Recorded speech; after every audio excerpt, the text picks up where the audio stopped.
Not expecting a big crowd. Pardon me. Hey Faith, how you doing, dear? Thank you for stopping by.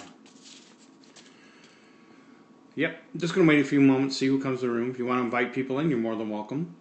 If you want to follow, you're more than welcome to do that. Hi Brian, how you doing? How you doing? Welcome, welcome, welcome. I'm Hey Ken. So you probably couldn't even read that tag, my title.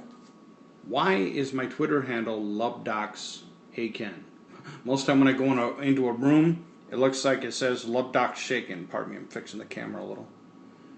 But there is a reason, and there's a reason I use the handle Hey Ken. So I figured I'd tell you the story.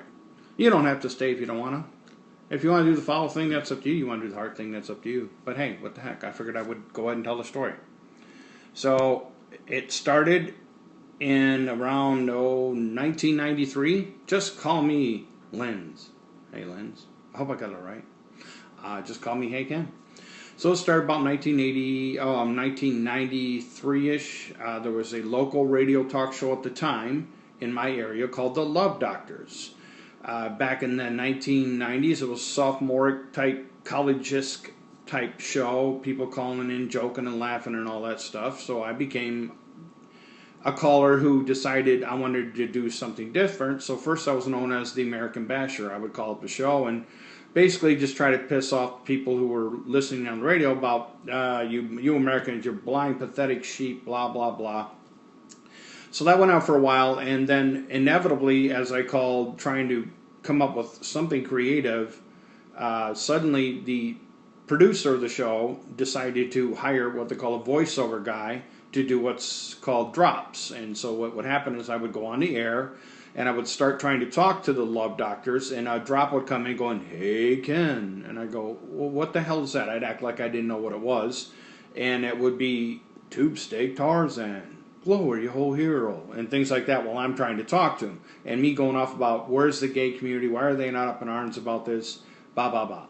So I become known as Hey Ken. I was purposely made myself the most hated caller on the show and would go out to live events to pay pittance for stirring the pot. So that's how I became known as Hey Ken. It's a nice and simple story. And then the Love Doctors, they're on 94.3 WZZR, iHeartMedia, Real Radio now. I quit calling the show around 2000 because in 98, 99, and 2000, the last 3 years, they literally stopped talking to me altogether. So I would call the show and it was just a whole bunch of slams, which everybody out there in Radio Land loved. They would, people would laugh, they would call up and say it was the best thing I ever heard. But to me, there was nowhere to go with it because they wouldn't talk to Hey Ken. So I quit calling in 2000. The show's still going. 2015, I decided might as well relaunch the character with this new medium, Twitter and all that. So I called back, and sure enough, that went right back to the same bit. So I only call once a month now. They don't talk to me. That's the shtick. Except for now, I'm playing it off that I'm involved with iHeartMedia and I'm suing them and taking over their show. But that's basically why I go by the Twitter handles at LoveDocs Hey Ken. It was just I was known locally as Hey Ken, and people recognize my voice and myself because I've been out to so many events doing really crazy shit on stage to pay pittance for being an asshole. Any questions? Can patiently